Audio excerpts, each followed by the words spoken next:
Hey everybody, welcome to the Good Morning from the Chicken Coop podcast. My name is Kim Johnson and I am a master mindset coach, creative strategist, and also happen to be a farmer.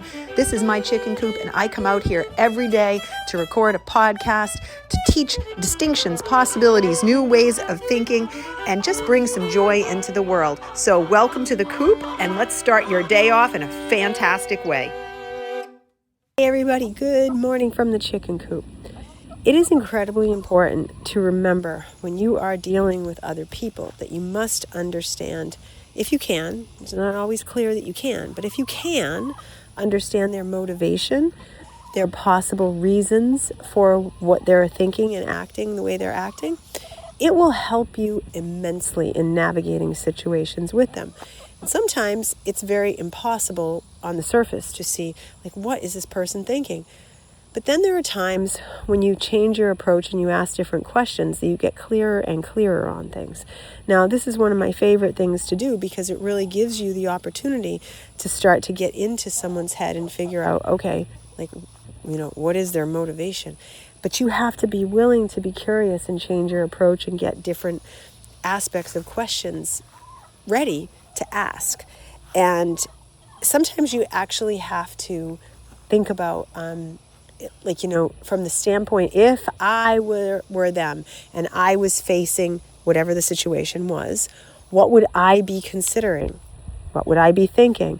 What would I be wanting? What would I be looking to achieve? Whatever it might be, you have to put yourself in their shoes and you have to hallucinate what they might be thinking. And then it gives you a clearer opportunity to be able to go, wait a second, I think I know, I think I can do this, or I think I can do that. It's extraordinarily helpful to start with that process right from the beginning, rather than trying to understand without clarification. If you don't know that part, you're leaving out half the puzzle. So I like to think of it like if you have a puzzle and you purchased a puzzle, you have the cover of the box. So when you're putting the puzzle together on the table, you usually separate at least we do, separate the edge pieces from all the middle pieces. And then the cover is there so you can look and see, stare at the cover, start to get that going. Well, if you don't have the answers to the right questions, it's like you are putting together the puzzle, but you don't have the cover.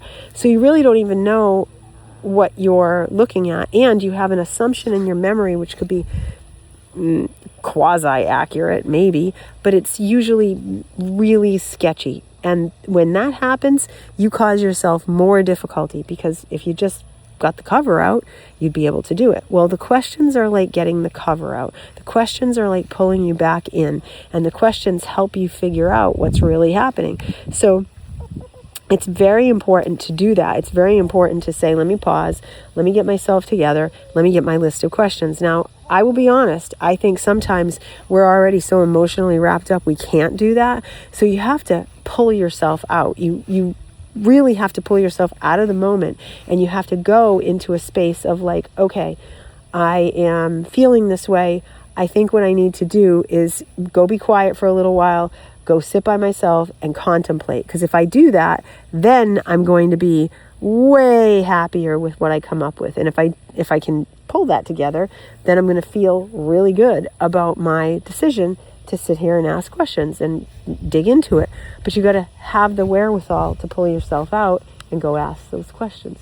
So think about it from that perspective. Think about pulling yourself out, go sit down, debrief yourself, ask some really good questions, and then try to figure out the aspect, the angle in their shoes. If I were in those shoes, it will help so much. Then you can say, okay, now that I think it, now let me project what the next move would be and how I would react if I were them. Not just their angle, but how would I react? What would I think? So you stay in their shoes and you keep doing this exercise, and you would be astonished as to how much you can learn just by using your imagination in this force for good. So I hope this is helpful. I hope that you guys, and I had a bunch of clients this week I gave this assignment to, and they're all loving doing it. So dive in, try it, see what you come up with. And I hope you guys have a blessed day, and I will see you tomorrow. Bye.